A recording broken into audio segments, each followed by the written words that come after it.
श्री राम। हर हर महादेव। जय हिंदू राष्ट्र। हिंदुत्व दर्शन आपका अपना चैनल है और उस पर आपका हार्दिक अभिनंदन है।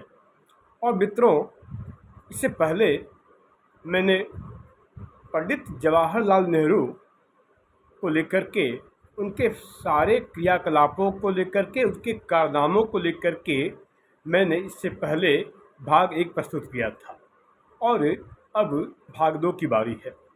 और मित्रों, इससे पहले किन्हीं का कहना था कि आपने पंडित जवाहरलाल नेहरू को तथाकथित पंडित जवाहरलाल नेहरू क्यों कहा, और उनका यह भी कहना था कि आपने इन्हें सनातन हिंदू धर्म का सबसे बड़ा शत्रु क्यों कहा।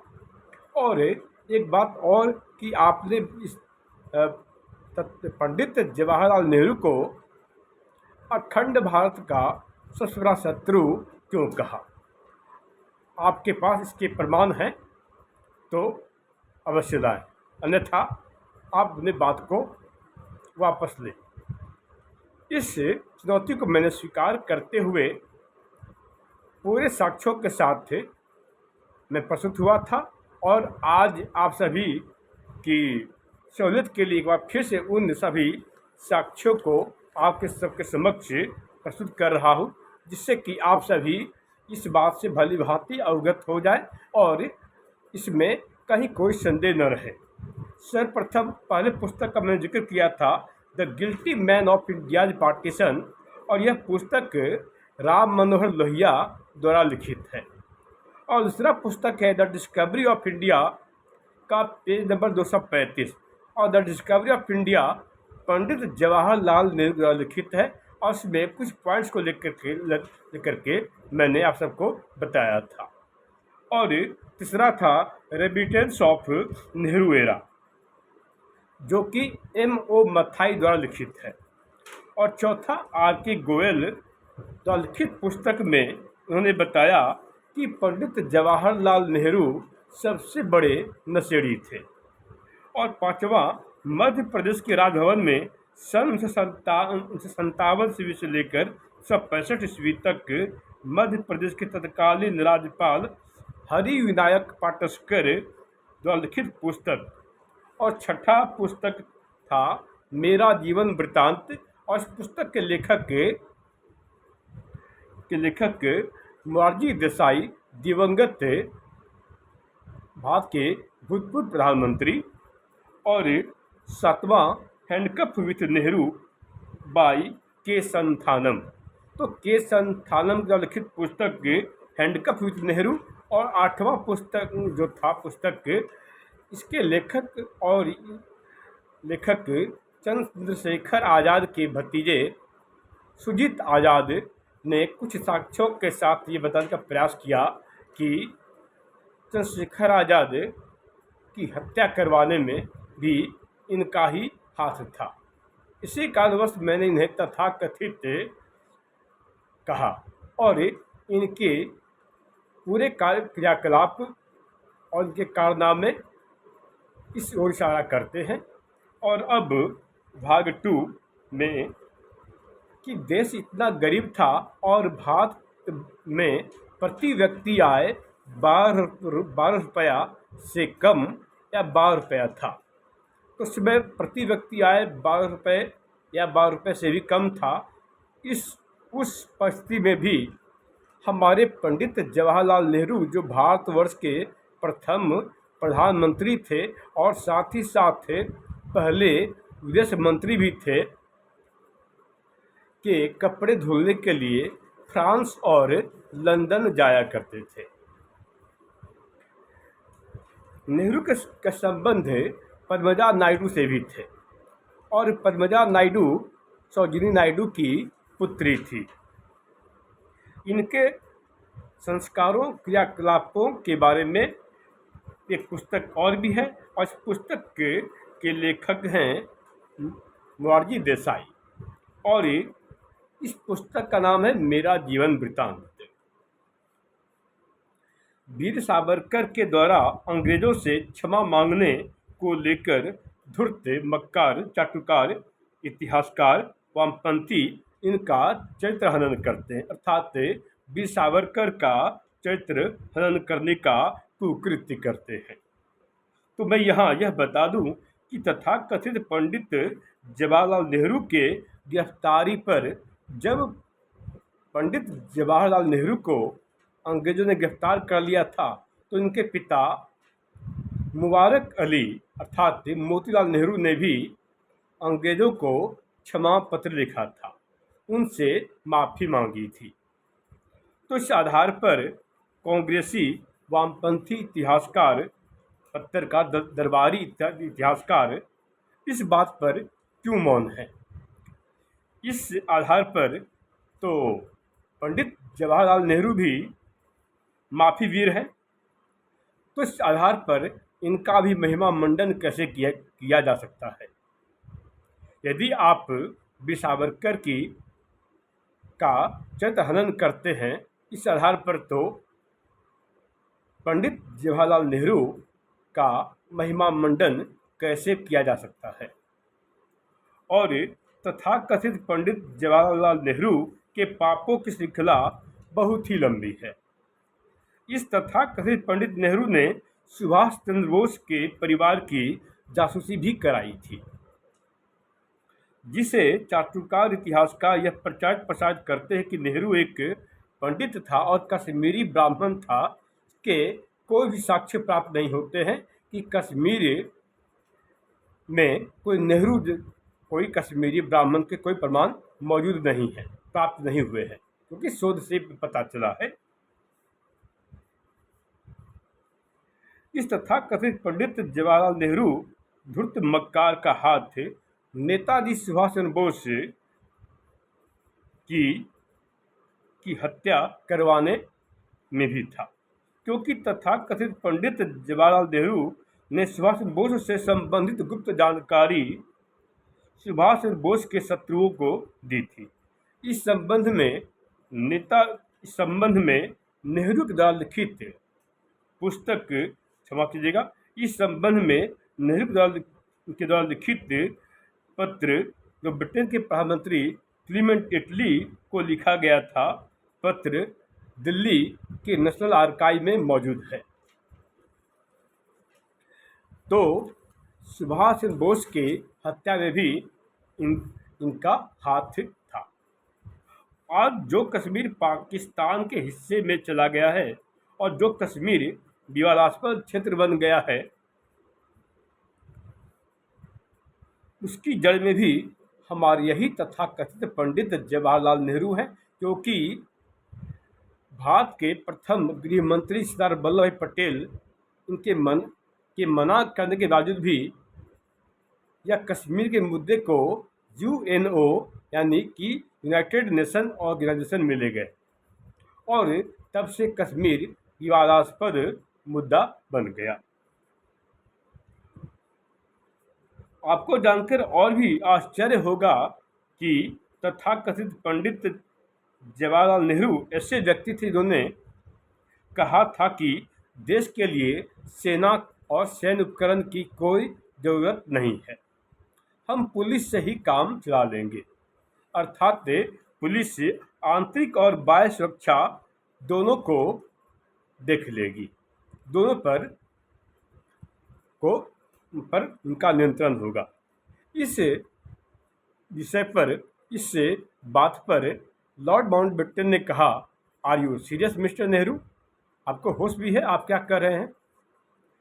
तो इनके इस बात से आप समझ सकते हैं कि ये देश के प्रति कितने गंभीर थे और ये कितने दूरदर्शी थे।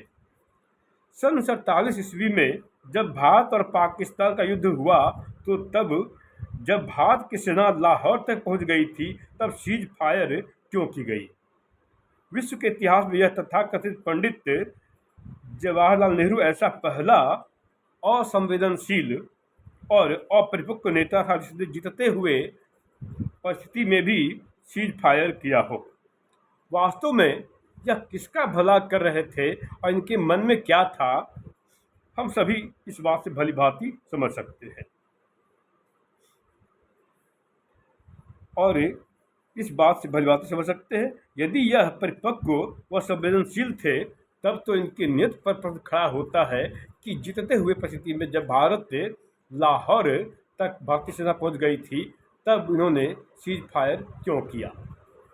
इसी कारणवश मैंने यह कहा था कि यह भारत के प्रधानमंत्री थे या पाकिस्तान के प्रधानमंत्री थे, उनके ज़्यादातर निर्णयों से भारत को हमेशा क्षति हुई और भारत के चीफ प्रतिद्वंदी पाकिस्तान को और चीन को इससे फायदा हुआ।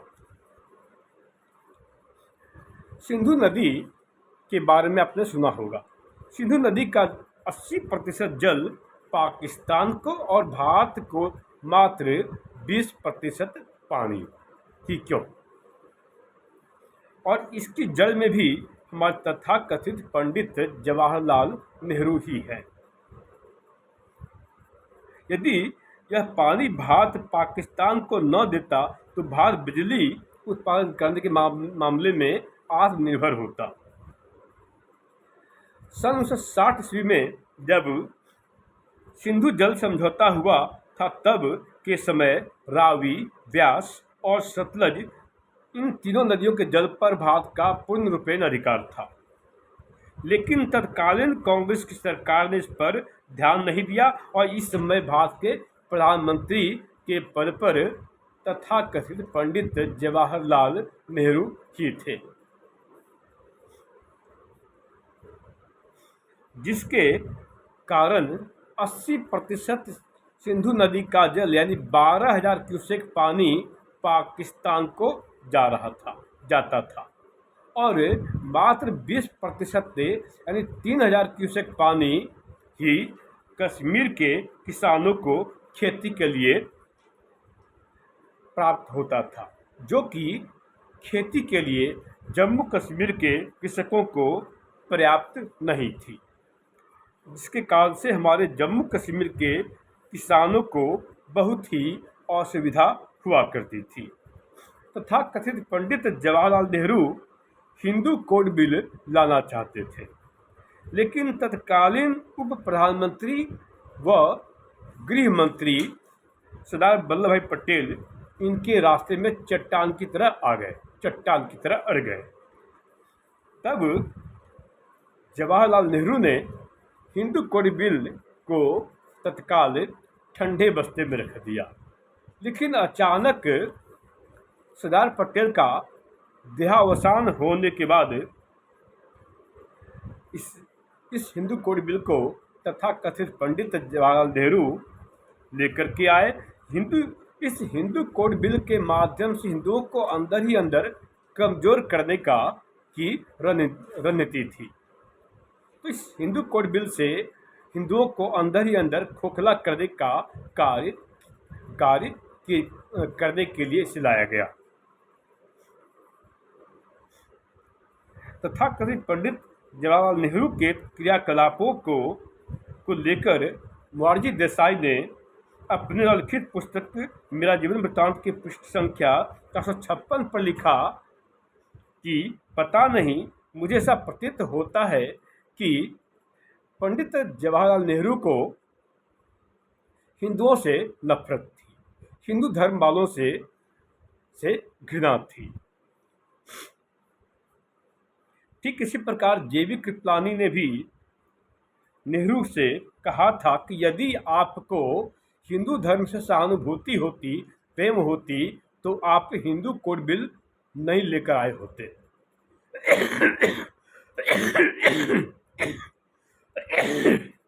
यानी हिंदू कोड बिल की जगह आप यूसीसी समान नागरिक संहिता लेकर के आए होते। और जेबी कृपलानी ने तो यहाँ तक कहा कि आप सिर्फ हिंदुओं को धोखा देने के लिए जनेऊ धारण करते हैं और इनके आज परनाती कोट के ऊपर जनेऊ पहनते हैं और हिंदुत्व पर ज्ञान देते हैं, जिन्हें ये भी नहीं पता कि गंगाजल को कहाँ रखा जाता है।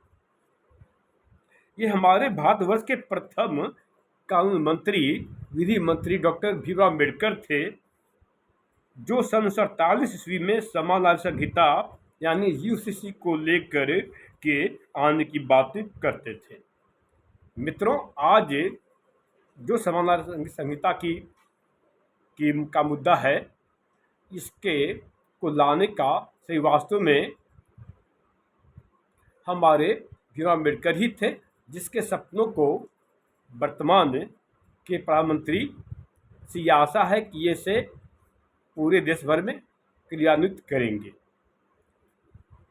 और समान नागरिक संहिता भारत के संविधान के अनुच्छेद 44 में वर्णित है। और समान नागरिक संहिता को के मुद्दे पर भीमराव अम्बेडकर पंडित जवाहरलाल नेहरू से भिड़ गए थे, जिसे हमारे चंद बिके हुए इतिहासकार, दरबारी इतिहासकार और पत्रकार पंडित और चाचा जैसे उपमाओं से अलंकृत करने का कार्य करते हैं। यह वही तथाकथित पंडित नेहरू हैं जो कि 12 दिन नाभा की जेल में नहीं रह पाए। मेरे आदरणीय बंधुओं, यह बात सन 1923 ईस्वी की है और इस समय इनकी उम्र 34 वर्ष थी, यानी 34 ईयर। और मात्र 3 घंटे में ही नाभा जेल से माफ़ी मांगकर वापस नाभा जेल से बाहर आ गए। और इस बात के प्रमाण के संथानम द्वारा लिखित पुस्तक हैंडकफ विद नेहरू से प्राप्त होता है। जो 3 घंटा नाभा जेल में नहीं रह पाए, जिनके पूर्वज 3 घंटे नाभा जेल में नहीं रह पाए, वो उनके प्रणाती आज यह कहते हैं कि मैं सावरकर नहीं। सत्य ही कहा उन्होंने, यह सावरकर हो ही नहीं सकते, क्योंकि सावरकर होना एक बहुत बड़ी बात है। ये सावरकर के पैर के धूल के बराबर भी नहीं। तो सावरकर कहाँ हो सकते हैं? आज जो बलूचिस्तान पाकिस्तान के हिस्से में है और जो बलूचिस्तानी अपनी जान के लिए रो रहे हैं, भारत विभाजन के समय भारत का अभिन्न अंग बनना चाहते थे, पर यह हमारे तथाकथित पंडित नेहरू की छद्म राजनीति थी, जिसके कारण से बलूचिस्तान भारत का अभिन्न अंग बन नहीं पाया। और हमारे पंडित जवाहरलाल नेहरू ये चाचा पंडित कहकर संबोधित करते हैं कि बलूचिस्तान को पाकिस्तान के रहमो करम पर छोड़ दिया। और उस समय फ्रंटियर गांधी के नाम से सुविख्यात अब्दुल गफ्फार खान ने कहा था कि आपने हमें भेड़ियों के बीच में छोड़ दिया है, आपने हमें भेड़ियों के बीच में छोड़ दिया है। और उस समय मोहम्मद अली जिन्ना जैसा दरिंदा जिहादी धार्मिक कट्टर मुस्लिम के इस्लाम के समर्थक ने बलूचिस्तानियों पर बेतहाशा जुल्म ढाया। और बलूचिस्तानियों में इस कदर उन्होंने कत्लेआम मचाया, रक्तपात करवाया कि आज वहाँ पर हिंदुओं की संख्या मात्र 0.1% ही रह गया है। जी हाँ मित्रों, 0.1% यानी 0.1% हिंदू ही वहाँ रह चुके हैं। क्या हो सकता है अब उतने भी न रह पाए हो? आप इसका शोध करके आप पता कर सकते हैं कि आज 0.1% हिंदू ही वहाँ पर हैं। आज जो भी विपक्षी व पत्रकार इस बात का ढोल पीट रहे हैं कि भारत में लोकतंत्र खत्म हो गया, भारत में लोकतंत्र नहीं है और भारत में तानाशाही हिटलर शाही आ गई है, ये तब कहाँ थे जब सुप्रसिद्ध भारतीय फिल्म के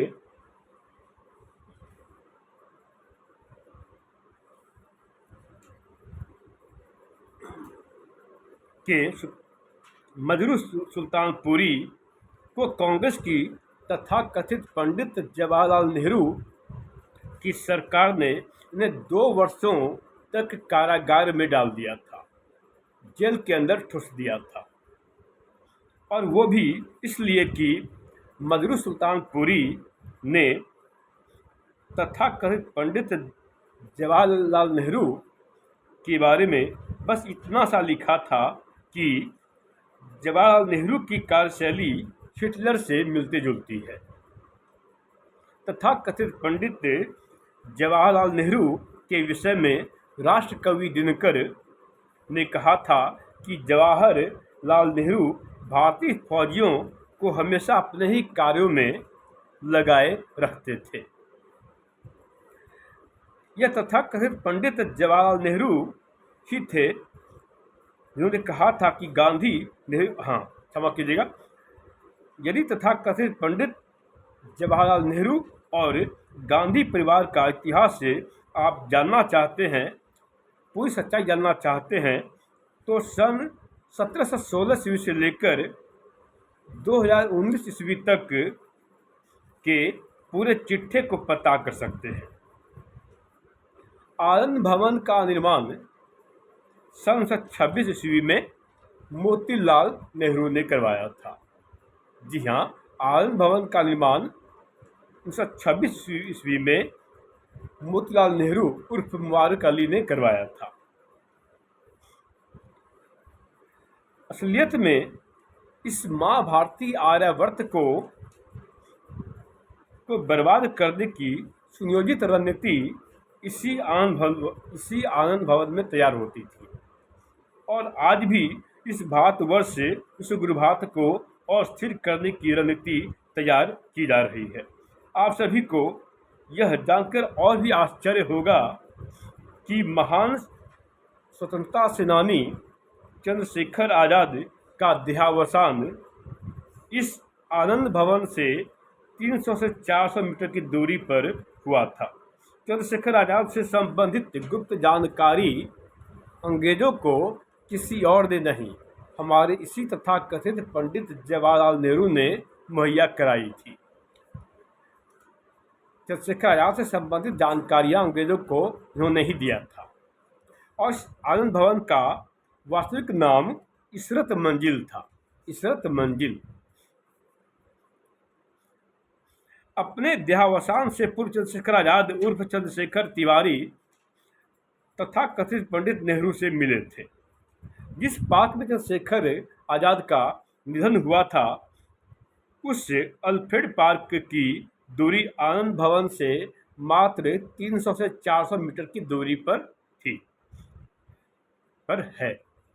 इसी अल्फ्रेड पार्क में चंद्रशेखर आज़ाद ने अंतिम सांस ली थी। चंद्रशेखर आज़ाद के मरणोपरांत इस अल्फ्रेड पार्क का नाम बदलकर चंद्रशेखर आज़ाद पार्क रख दिया गया। इन सभी बातों का प्रमाण चंद्रशेखर आज़ाद के भतीजे सुजीत आज़ाद ने प्रस्तुत किए हैं। चंद्रशेखर आज़ाद जी को 12 गोलियां लगी थी और इनकी लाश एकांत में जली थी। यह कोई और नहीं, तथाकथित पंडित जवाहरलाल नेहरू ही थे जिन्होंने भारतीय आयुर्वेदिक चिकित्सा पद्धति का सर्वनाश कर दिया। सन 1954 ईस्वी में इस तथाकथित पंडित जवाहरलाल नेहरू ने एलोपैथ को प्रमोट करने के लिए और आयुर्वेद को हाशिए पे लाने के लिए सन 1940 ईस्वी में अंग्रेजों द्वारा बनाए गए कानून से भी बहुत ही खतरनाक कानून बना दिया। और वो कानून यह था कि आयुर्वेद चिकित्सक किसी भी बीमारी का इलाज करने पर वह इस पर दावा नहीं कर सकता, अर्थात योग, प्राणायाम, नेचुरोपैथ आयुर्वेद से बीमारी का दावा नहीं कर सकता। यदि वो ऐसा दावा करते हैं तो उन्हें कानूनी नोटिस भेजी जाएगी और कानूनी कार्रवाई का सामना करना पड़ेगा। जबकि भारतीय आयुर्वेदिक चिकित्सा पद्धति में बांझपन, मंदबुद्धि, मोटापा, नपुंसकता, मधुमेह, आंखों की रोशनी बढ़ाने का, किसी भी प्रकार के थायराइड का, पागलपन का, तोतलापन का और हाइड्रोसील का भी समाधान है। यदि आप गौर करें तो आप पाएंगे कि हमारे तथाकथित पंडित जवाहरलाल नेहरू ने वो सब कार्य किए जो देश के दुश्मन को, भारत को अंदर ही अंदर खोखला करने का कार्य किया जाना चाहिए था।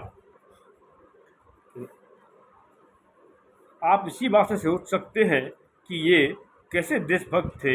ये पाकिस्तान को दिल का टुकड़ा कहा करते थे।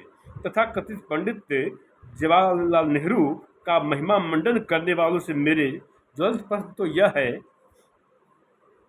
कि ऐसे व्यक्ति का गुणगान कैसे किया जा सकता है, महिमा मंडन कैसे किया जा सकता है, जिसने रावी नदी के तट पर रावी नदी के जल को हाथ में लेकर के पूर्ण स्वराज्य की मांग की थी। और आज वो रावी नदी हम भारतवर्ष के, हम भारतीयों के हाथ में नहीं है, यह पाकिस्तान के अधिकार क्षेत्र में है। तो इसी कारणवश मैंने इन्हें तथाकथित पंडित जवाहरलाल नेहरू कहा और सनातन हिंदू धर्म का शत्रु कहा और साथ ही साथ अखंड भारत का शत्रु कहा। और जल्द ही मैं इसका भाग 3 लेकर के आप सबके समक्ष आने वाला हूँ। तब तक जय श्री राम, हर हर महादेव, जय हिंदू राष्ट्र।